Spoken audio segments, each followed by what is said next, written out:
Hi, everybody. I'm here with Rachel and Buster, right? Büster, yeah. Büster. Mm-hmm. And a couple of months ago, I saw a video of you two. I think you were walking down the street, and I was almost immediately captured by the the peace you radiated, as well as the things you shared.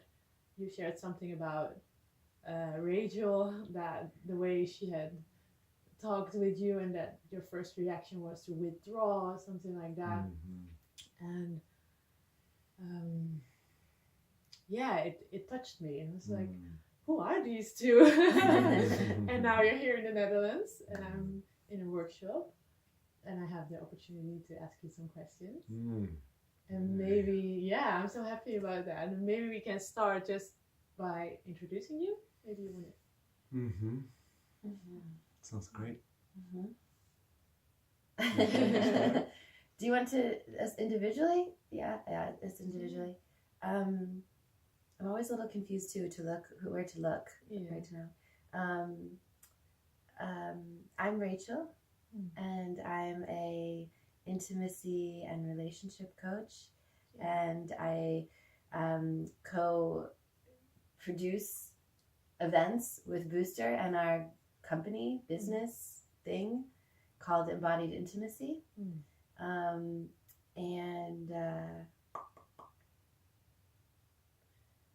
So I'm a coach and a facilitator and also an event producer. I really love to produce the events Right. as well. not just teach at them, but to also like manifest and create them is a big passion of mine. Cool. Yeah. Super. So my name is Büster, and I have a master's in psychology and work as a somatic psychotherapist. It's kind of my main gig. I have an online practice, and I also co-lead these events within embodied intimacy, and I think one of my greatest passion is to help people get really embodied into this present moment and to relate in presence. And so that video that you saw, I think what makes them work for me is that there's it's almost like two realities. One reality in my left brain is very linear. It has a story, it has a preference. I'm pretty fucked up when it comes to certain things, where I have certain relational patterns. And yet I'm also able to be here and feel what's happening in the present moment. And this present moment is always better than what I have in my left brain. So it's almost like I'm like harmonizing between like the humor of, I went there again, and like the appreciation of, wow, you were able to actually hold space for me when I was in my shutdown, withdraw, and kind of that mode. And I believe I have appreciation because there's a frustration I have around my own patterns that Rachel doesn't have. She's more like, you're doing it again. And so she's holding space as I'm struggling with my pattern, yet also like opening myself up to the present moment, kind of blending these two ways of being me in the present and also as a personality. Right. And I think that's exactly what I found so fascinating, because I can't always pinpoint it, but I recognize that so much. That double, like one way that I can be completely loving and open and observing, and the other way that is like, what you say, fucked up. Thinking, oh my goodness, did I do that again? Oh, no. Embarrassing. Right. It feels so shameful. But to laugh about it and you being able to hold space in that and just being aware and that and not going with that, because that a lot of times that I've seen that in relationships happening, that people start to almost how do you say that, infect each other? Is that the word? Yeah. So maybe that was my curiosity about you. Yeah. Yeah. So I can imagine that you did not born that way. No, Maybe you did. I was born an infant who was screaming and yelling when I didn't get my Right. breast milk. Right. And I still am, but there's more to it than that. Right, yeah. So it's true. So I have learned a little bit. Maybe you can share a little bit about your journey towards the people that you are now. Yeah. Well, I think it's in regards to this piece, what Büster and I are trying to do is we're trying to carry ourselves in a conscious relationship, right? So bringing consciousness to all that isn't conscious or wasn't before, and really slowing down enough to look at all of the things that are happening and give them space, instead of just, when you're in your unconscious, a lot of times you're in those patterns and those things those defenses that you developed as a child in order to survive to the surroundings. So when we go into those defenses as adults, they're really outdated. Right? That those defenses don't really work here, to like go into the corner and slam my feet and like make a big temper tantrum. Like that won't work anymore. So now I need to like breathe and become aware of what's happening and slow down and bring consciousness to it. And so that's the path that it feels like we're on, that we've been on as individuals. And then it feels like there was just a good match when we came together to say we're both really dedicated to this. Like one of the things that keeps us relating is our dedication to growth, both as individuals. Like if there's something for our relationship that we want, it's that we want to support each other in growing as people. That's it. It's like, it's not it is a love story, and it's not some crazy romantic love story fairy tale. It's like, hey, you're the person who I want to grow with. You're the person who's helping me bring up these things, or finding my way into the unconscious, or helping me shed light on all that's been dark. And there's a special relationship there to go deeper into these aspects of ourselves. Right. Yeah. And I think that like there's a longer story behind why we can do this work right now. And I mean, I remember like what really kickstarted my own work is that I was really stuck in an eating disorder. And for me, my best friend was ice cream. And so I would go to the movie theater with a bag of candy, basically. And everybody else went with a partner or a friend. It was very tragic. And at the same time, I was a choreographer, a dancer. I was on the surface looking very successful. And there was a huge discrepancy that sometimes felt like suicidality. And so I had to find environments in which I could be given a second chance to actually learn how to relate intimately, how to bring that part of me that I was afraid of, that I thought you would abandon, that you would judge, that like I did. Like I was at war with myself for a long time of my life, and still am. I mean, to a certain degree. And I think this war with myself is what I want to end. And I need others to help me end that war, because others have a lot more acceptance from me, because they don't have to be me. They can just be with me for 10 minutes and hold space, and things change. But I have to fucking live with myself. And that's the hardest job. We have to learn how do I love myself as imperfect as I am. And that takes integrity. That's take persistency, consistency. That's the hardest practice that I know. I mean, I can do yoga and meditate and become a dancer and achieve things in a linear way. And alone, it's kind of easier, because I'm just, I don't have the complexity and the chaos of relating. And the unpredictability of people. And with me in relationship to people, if it's aversion or attraction, like how do we're also openly relating, which means that we sometimes involve other people in the most intimate parts of ourselves. And that adds a lot of stress sometimes on those instincts that protect around where we're so vulnerable, around attachment, you know, jealousy and feeling abandoned, rejected, not comparing myself with others. Like this is where shit can start flying really fast. Yeah. So this is where like one of the main tools that help us really relate is this, just taking a breath, making a sound, holding, like touching for presence. And within the shipping form of Belly2Belly, it's just one way that you can do it.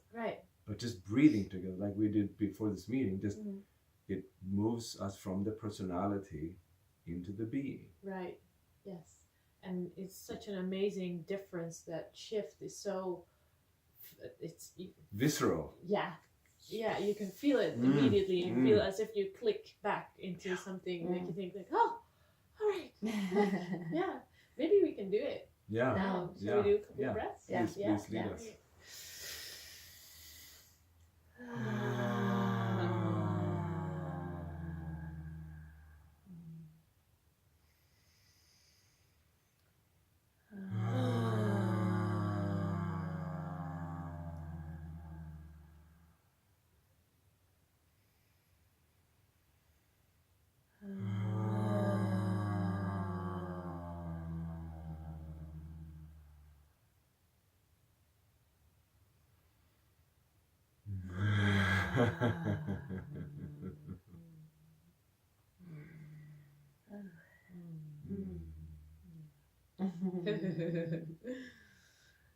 I hope you joined us. Wow. Feel the difference. Wow. Yeah, I immediately realized that even in talking, we don't do physically, we're just sitting here and we're only talking. But even in talking, you kind of start to build up something, and then in the breathing, you just bring yourself back down. Totally. Like breathing in awareness into my belly and my chest, and then I'm sounding, vibrating, and we're tuning to one another, harmonizing. I'm hearing you, you're hearing me. There's like so much connectivity. Especially when you do it together, it's completely different than you only do it on your own. Totally. Can you share? Yesterday you shared a little bit about what happens in the different layers there, and what happens in your body as well. Why the sound is so important. Can you share a little bit about that, because it's so interesting how that works. So what we're doing when we're taking these 3 deep breaths is we're pulling the energy from the outer limbs, the outer regions of the body, and we're pulling it into the core. And usually when you have a lot of energy, when all of your awareness is in your limbs, it's because your body's keeping you safe. You're in you can be easily in fight, flight, or freeze. So your body is kind of vigilant, aware. Is it safe? Is it safe, or do I need to get the hell out of here? You know, it's always aware, always vigilant. And there's a kind of hardness when you're like this. There's a contraction. There's a because when you're vigilant, you're hard, right? And so what we do when we breathe this way is we pull the energy out of the extremities into the core of the body. And then when we go in, usually we didn't do it this time, but in our events, we say that we take a deep breath into the heart, and then a deep breath into the belly, and then a deep breath down into the root. And this is to pull that energy down and in to the body, so that all the energy is now resting in the core. Once that happens, once the energy is in the core and we have this kind of vibration happening, the vibration is giving our organs even like a massage.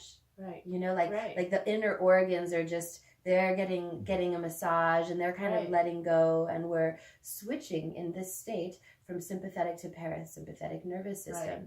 And this is where we go from fight, flight, freeze to bond, connect, relax.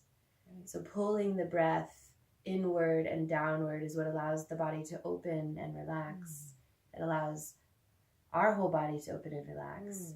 And when my body opens and relaxes, and your body hears that, it feels it, and then your body relaxes deeper. Yes. How beautiful is that? Yeah. Yeah. I'm still amazed by that. And on the other hand, it's so understandable. But yeah, just by being together, that's, I did a couple of weeks ago, I did network spinal analysis. And that's a way of chiropraction, but then it's with a very light touch, and there's 5 people in one room. So the practitioner works on more bodies than just one, because everybody, even when you don't see each other, you just feel each other. Yeah. And that's so interesting. I'm always so amazed by that capacity to be with each other and in there expand. Yeah. And the supportiveness that we get from each other there. Yeah, which really speaks to that we are social animals, and our nervous system are like shaped in relationship to others. So this individuality, this individualism that is so like plague in the whole Western world, so that we are gonna be, you know, I'm gonna be perfect, I'm gonna like achieve everything, like it's so counter nature. So there's so much suffering that comes from this separation. This idea that one day when I have the cash, when I have the job, I have the house, then I'll be happy. When I have the wife, when I have, like, there's this happiness postponed into another moment. Meanwhile, what this does here, as we breathe together, realize like what happiness is now. And happiness can be with sadness. Like the only thing is like, let's just be with what is, and there's happy. Like we don't have to be happy, ecstatic. We can. It's happy to cry together. It's happy to feel like there is a. I wouldn't say, because I don't know if it's happy, but a client of mine said the other day, she said, I finally get it. It's not that things that there's good times and that there's bad times. It's that we can be in the bad times, and the bad times are cool too. It's like, what cool? Like, what's like, it's not that you start doing this and all of a sudden their life is just all love and light and everything's perfect. It's no, like, we're expanding our capacity to hold space for the dark and the bad too, and say, that's an interesting feeling. What is that trying to teach me or show me in this moment right now? Yeah, so what it does is like, it reduces the dependency upon that striving egocentric mind, which has the job is for it to strive. Right? So it's doing its thing. But if I'm only identified with my striving mind, I'm never present. So even though what I'm striving towards might not be as cool and amazing as this, this is also a reality that I can access if I'm using this bottom-up resource, like breath and getting in touch with my body, like opening the right side of the brain, which access somatic awareness. So it's not like we want to kick out the egocentric mind. It's a beautiful thing to have a personality. And we strive towards different things, and therefore we create this mosaic of expression in humanity. But if that's the only thing that makes me happy, I'm pretty miserable, because I'm always on the way. But this is like, can we just take a breath?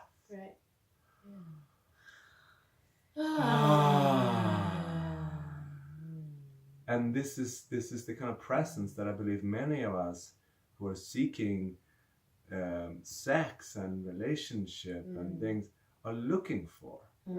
But we strive towards it, so then we don't get there. Because it's not the right partner or the right guy. Like it's like there's a certain dissatisfaction that comes within the striving. So what this does, like, it brings the presence to us, like, hey, can we just be here?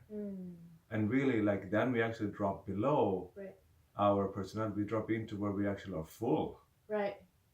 So this is the other point with this practice, like, it drops us into our being, into our essence, where we come from fullness. So now I'm not hanging out with you because I want something from you. Because I want to share myself with you. Yeah, and it's a completely different, I've noticed myself when I am more connected with myself and more connected with that state of being in relaxation, that the things that I do are completely different than when I'm in that rush mode. Awesome. Thank you so much. Anything else that you want to share? Well, I have one last question, and that is, the reason that I do these videos is because I want to create a platform for people who, like, there were times where I was a little bit lost, and I would look up a video and I would think, oh, right. And somebody would say something. So I always ask the people that I interview, like, is there something you would like to share with the people, maybe people that are just starting on this path or are looking for something? What is it that you would like to share with the world?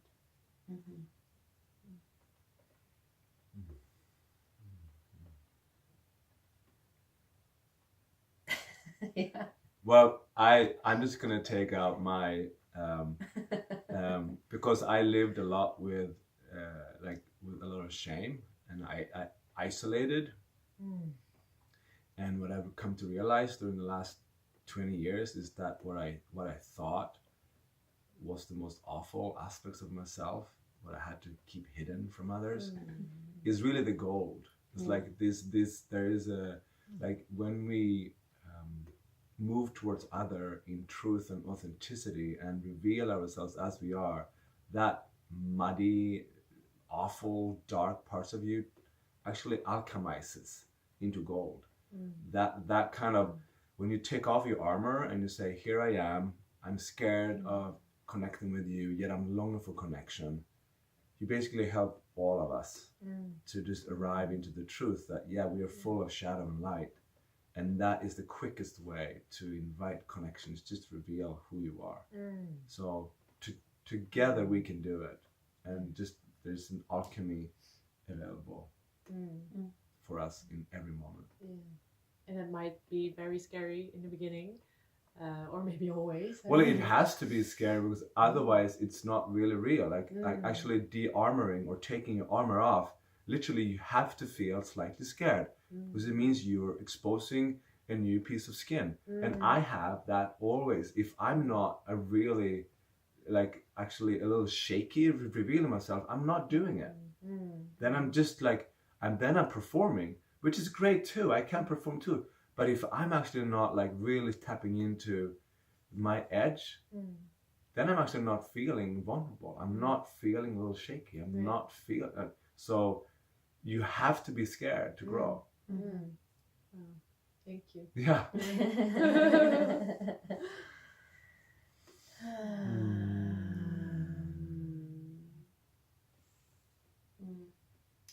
Well, I think that, one of the things that I said yesterday in the workshop that I say, that I would say at every workshop, is if there was one thing people left with, it would be to know that they have the power to change everything on the other side of taking 3 deep breaths. So it's like in any moment, you can change your biology, you can change your physical, you can reset your nervous system, essentially. You can reset your nervous system by taking 3 deep breaths. And one thing that I do in addition to this for myself, it's like my own thing that I'm practicing a lot, is just like even right now, I can just drop into my body right now and just notice if I'm holding or contracted anywhere. Like I can feel a little tension like right here in my upper shoulders. And so I'll just identify a point where I'm contracted and just take a deep breath. And then just let go from the contraction. And I'm kind of always doing that. I'm always taking a breath in and noticing, like, is there somewhere I'm holding in my body? And can I just let go from there? Can I just take a deep breath and just let go? I'll feel it in my hands sometimes too. Like my hands will be, sitting, and I'll be like, why are my hands closed? Okay, just letting that go. And that those subtle shifts of just awareness and letting go have started to make really big differences for me. Awesome. Yeah. Thank you so much. Yeah. If people want to find you somewhere, where can they find you? They can find us. We have a website called embodiedintimacy.com, and we have a Facebook page that we're more or less very active on with videos and content. And so you would find that by either just doing Embodied Intimacy in Facebook, or it's facebook.com/embodied intimacy. Okay, good. I would definitely recommend to watch the videos. For me, it was heart opening. So yeah. Thank you so much. Thank you so much, May, for your for your curiosity and your it really, it like evokes this, like you pull something out of us that feels really good to share. Thank you. Yeah, I mean, I would never sit here and talk about this unless there was somebody actually asking about it. Like, oh, I'm going to tell the world about this. Like, it's. I appreciate what you do. Good. Yeah, thank you. Thank you.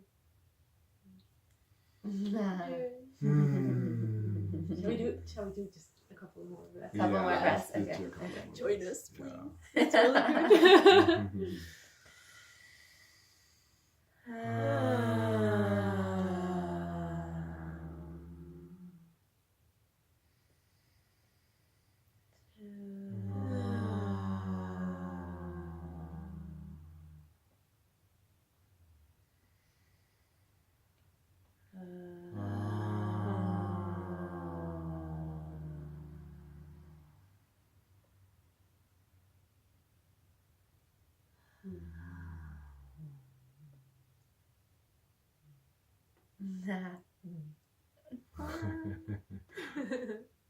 good.